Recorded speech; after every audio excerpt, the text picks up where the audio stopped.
Let's go ahead. Yeah, thank you for joining me today, Mr. Weiss. And I was going to ask you a few questions. So, what inspired you to take on a career involving art and museums? Well, from an early period, from my time in college, when I first was exposed to art history, I became very interested in the possibility of having a career as an art historian. And I eventually majored in art history in college. And at the same time, I became interested in how organizations work. When I was a college student in Washington, D.C., I worked at the Kennedy Center and worked in the gift shops there early on as a young man. And I was interested in how cultural institutions function, and I was also interested in art. So much of my career I have gone between studying art history as a university professor, but also working in administrative roles in universities and museums. So I've been very lucky, and I've gotten to do the kind of work that gives me the greatest reward and satisfaction. Yeah. And can I ask about your background with Greek art in general? Sure. What you mean, what have I studied and what is my background? No, just your relation to Greek art and architecture. Maybe you haven't studied it, but if there's something that stands out to you about it or something that you like specifically about it. Oh, sure. Early on in my study of art history, I was deeply moved, for reasons I still don't fully understand, by the Greek period, particularly the 6th and 5th centuries BC. That area interested me the most. It's sometimes called the archaic period in early classical art. But as a result, as an undergraduate, I took classes in the ancient world, in Greece and Rome, in the ancient Near East, and Egypt, and various cultures from antiquity. And then as a graduate student, my primary field in my study was the Middle Ages, but I also did a field in classical Greece. So I'm not trained as a classicist in the ways that are strictly defined. I didn't have the rigorous language training in Latin and Greek, for example, but I've studied all of that material, and I taught it as well for many years. And I find I'm just drawn to it for all kinds of reasons, I guess. And switching to your current work in the museum, what does your work at the Met involve daily and also in the larger picture? Well, I, as the chief executive officer of the Met, I'm responsible for everything that goes on here. So my days are filled with a very interesting array of issues and activities related to everything from the exhibition programs that are underway and the acquisitions that we're making to our collection, on the one hand, to issues around putting in a new air conditioning system and whether the elevators are working properly and security is doing what it's supposed to do. Everything that goes into running one of the largest art museums in the world, one way or the other, comes across my desk. So my days are infinitely varied and really fascinating. The people who work here are extraordinarily interesting themselves, and I get to interact with all of them, which I find very rewarding. At the larger level, my main responsibility is, as the chief executive officer, to make sure the institution is fulfilling its mission of service to the public and taking care of its collection as it should. And at the same time, making sure that we're operating effectively so that we can continue to be a strong institution from one generation to the next. We are what's sometimes called a perpetual institution. So let's say, unlike a business, where the work of a regular business is to generate profits on a day-to-day basis, the Met's obligation is to be here forever. So we have to make sure we're making decisions that will benefit the institution over the long term. So I think about that a lot too. Yeah, that's a lot. Keeps me busy. Yeah. So you talked a little bit about the new acquisitions, right? So as one of the biggest and most famous museums in the US and also in the world, what does the Met, how does the Met decide what pieces to take in under its vast exhibitions and just take in? It's a great question. So we have, arguably, the Met has the most diverse and encyclopedic collection of art of any museum in the world. We collect everything from Stone Age objects dating back 10, 20, 30,000 BC, up through the work of living artists that are working today. And so how do we make those decisions? Collectively, we have almost 2 million works of art in the collection. Our ostensible goal, which is a little crazy, is to collect the art of every culture across every civilization across all of history. And we obviously aren't able to do that because there are tens of thousands or hundreds of thousands of such cultures, but we aim to do that. So we try to cover the world as best we can, meaning we collect the art of communities that lived in the ancient Near East and communities that live in modern Los Angeles. And the key responsibility for making decisions about what goes in to our collection is made by our curators. We have several hundred people who are responsible for the collection, the curators, and one of their jobs is making acquisitions. And there's a little bit of a competition. So a curator might identify a work of art they'd like to collect within their own area, whether they're a classicist or a modernist or whatever. They would then develop a proposal that the museum would acquire this object. And in order for us to decide to acquire it, it has to meet several standards. The first and most important is that it's legally acquirable. We do not ever intentionally acquire any object that does not have an appropriate history called a provenance, where we know the history of the object and that it is legally available to us. The next threshold, it has to be worthy of this museum. It has to be a good enough collection, a good enough object, strong enough object that deserves to be here for hundreds of years. And so sometimes it's easy to make such a decision. A really good painting by Rembrandt is not a hard decision for us to make that we would acquire that. Or even a really good painting by a modern artist like a Jackson Pollock or a Mark Rothko or Jasper Johns, someone like that, even though these are artists who lived more recently. Where it gets a bit more complicated is for cultures that we don't know that much about, where we may not have as much historical understanding, or for artists that are so new that we're not sure they're going to stand the test of time. In some ways, the Met is what I would call a canon maker. If a work of art enters the canon of the Met, then many people acknowledge it, recognize it as a work of art of enduring importance. So we take that seriously and we do the best we can to acquire things that we think have enduring importance and that represent the diversity of the world. We don't want to collect only in a few areas, we want to collect broadly. It's what makes these decisions very interesting. And I'm sure that has its challenges for sure, right? There's so many cultures and so many things that some people might want to include, but others might not. And Yes. moving on to the exhibitions that you currently have inside the Met. One of my main focuses with my organization and in general is to preserve culture, right? Especially Greek culture, but culture in general. And all these pieces of art and everything in the Met is culture in its own way. So how do you guys in general go about just preserving these pieces of art and everything inside the Met? Well, our first responsibility, and this is, again, a great question. Our first responsibility is to the care for the art. Because we do exhibitions, we have all kinds of education programs, we have parties, we do lots of things. But the most important thing we do is we take care of the collection. Because if we don't do that well, then the museum won't survive. If we're not able to make sure the objects are in good care. So every single work of art that comes into our collection, every single one, goes through a process of accessioning, where it has an inventory number, we know where it is, it has a treatment plan to make sure that we're taking care of it, and every object has to be cared for in a climate, humidity sensitive and appropriate setting. It has to be cleaned on a regular basis. It has to not have too much sunlight. All these considerations that go into it. And so we have our staff of curators.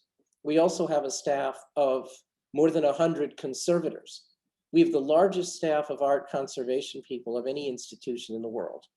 And their job is to make sure the works of art are being well cared for. So every single day, these several hundred people make sure that every object in our collection is getting the care it needs, whether it's on view or not on view.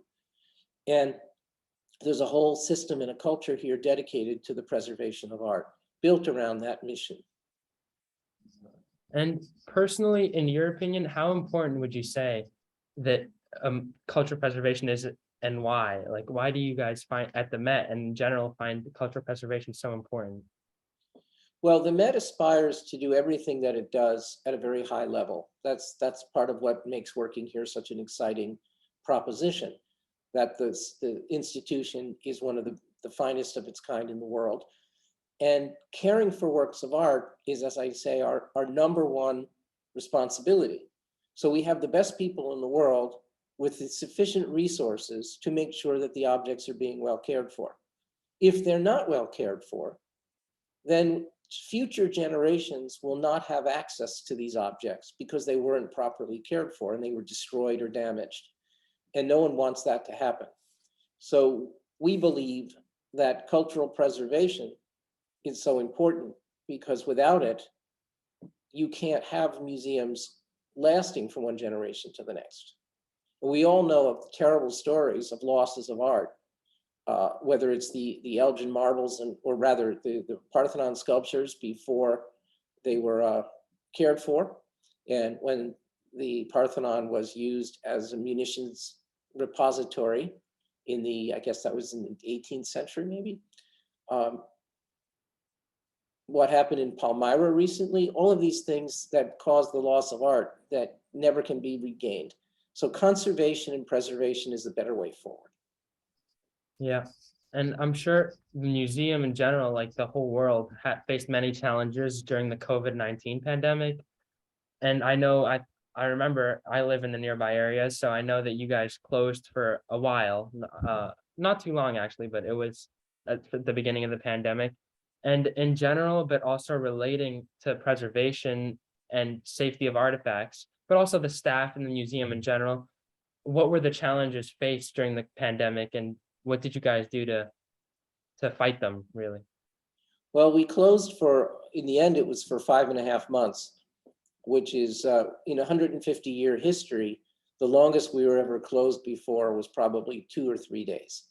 And then we closed for 5.5 months. So it was a massively important decision. We took that decision because we thought the best way to preserve the health and well-being of our staff and the public at that time was to be closed.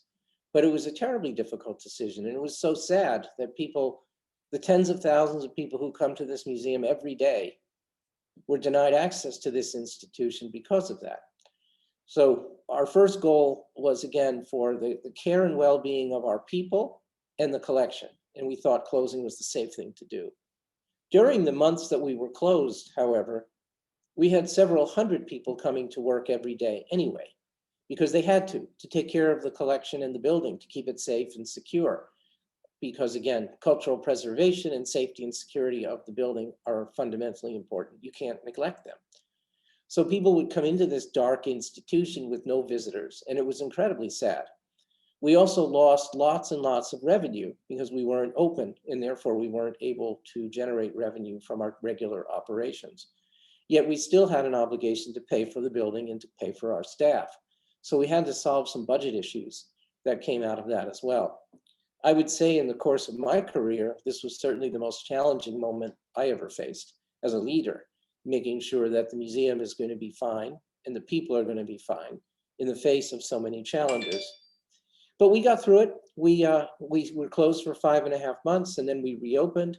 And then after we reopened, we have continued to modify our plans about requiring masks or requiring people to have their temperature tested and all the different things we've all gone through. But we now feel like we're, even though this pandemic is still around, we figure we have a better sense of how to operate within this environment and make sure we can do our work. And that's what's been happening since. Yes, yes. I mean, although 5.5 months was a long time for the Met, for the whole world, it was relatively not that long, I guess, considering how some places are still closed and still struggling. No, But very true, very true. yeah, so switching gears, like outside of the museum, and if you can comment on this, like the museum is obviously marked, it's a much different environment than artifacts that might be found in nature, for example, statues or landmarks. And what can be done, in your professional opinion, really to preserve these artifacts that are in such difficult conditions that really can't be moved? and have to face the test of time and weather. And what do you think could be done to preserve these? You're talking about art primarily? Yeah, art and nature, art and other forms of art, especially like landmarks or Yeah. yeah, just and in Greece especially, there's a lot of art that really can't be moved. So Well, in the first instance, I think making sure that international law with regard to the acquisition of works of art continues to be supported. We acquire a lot of art at the Met over the years, and every once in a while we'll buy something by mistake that we shouldn't have bought because it's illegal, because we got forged documents or some other way we were persuaded that the works of art were legitimate when they weren't. When that information is made available to us, we return the objects always. We never fight on anything like that. So I think making sure the international community continues to follow and respect the laws around cultural property is one thing we can do. And we are doing that. Again, no one's perfect, but we do the best we can, and we work together. The next thing to do is the museum, the Met and many big museums are committed to this. We try to help as much as we can preserve the works of art that are on site in locations around the world. Our mission at the Met, we are located on Fifth Avenue in Manhattan, but our mission in part is to make sure that the art of the world is protected and preserved. It's not just only our museum's objects. Our conservation staff, as I mentioned before, we have several hundred people who do this sort of work. They're also involved around the world in helping. We have art conservators, for example, who have been leading training programs in India for several years to help the conservation teams there to develop the latest and most up-to-date approaches and technologies for taking care of their collections. We have archaeologists and conservators working in Greece and in Egypt every year who help to do various things to try to preserve works of art, as you say, the ones that are in situ on the site where they are, or elsewhere where they might be at risk, even in other museums that might not have the technologies we do for climate and humidity control. So we reach out as best we can. I think the leader in that way in this country is the Getty Museum in California, in Los Angeles, and the Smithsonian. We are also very involved in this, but the Getty and the Smithsonian have major resources that they commit to cultural preservation around the world as well. And so big institutions like the Met, the Smithsonian, and the Getty are I think, responsible agents for cultural preservation around the world. And these are things that we can do. We know that the host countries where these objects are, in Greece or Turkey or various places, get support, not always as much as we think they should. Sometimes it depends on how high a priority that is for the government. But we try to work with the governments if we can, and certainly with the cultural staff in these countries to help preserve them. yeah, it's amazing to hear how much, not just the Met, but all the museums are doing to help. Really. Well, if we lose these things, even in Greece, wherever they are, if they get lost, we all suffer. We're all diminished by that. And nobody wants that to happen. So we try to do the best we can. UNESCO, as an international organization, has taken a lead in trying to foster thoughtful approaches to cultural preservation around the world. And then there are organizations like the World Monuments Fund. There are various organizations that do good work on this subject as well, and we all work together. And one of the most difficult things, especially with UNESCO, is the fact they have to help in wars, right? All the artifacts that are lost or yeah, just in a difficult situation with the war, that's very difficult, especially. You're seeing this in Ukraine right now. Of Yeah, course, first and foremost problem in Ukraine is the human tragedy of what's happening to the Ukrainian people at the hands of the Russians. These invasions are an egregious violation of human rights and international law, but at the same time, there is cultural property loss too. We're trying to help there, but obviously the first goal is to keep people safe.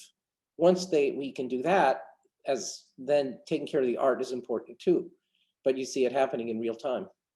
yes, the art represents their culture from the beginning of time, and Ukraine and the regions, how important it is to them. Yeah. So thank you very much for this interview. And I've really learned a lot. And thank you for taking the time. And I'm just going to stop the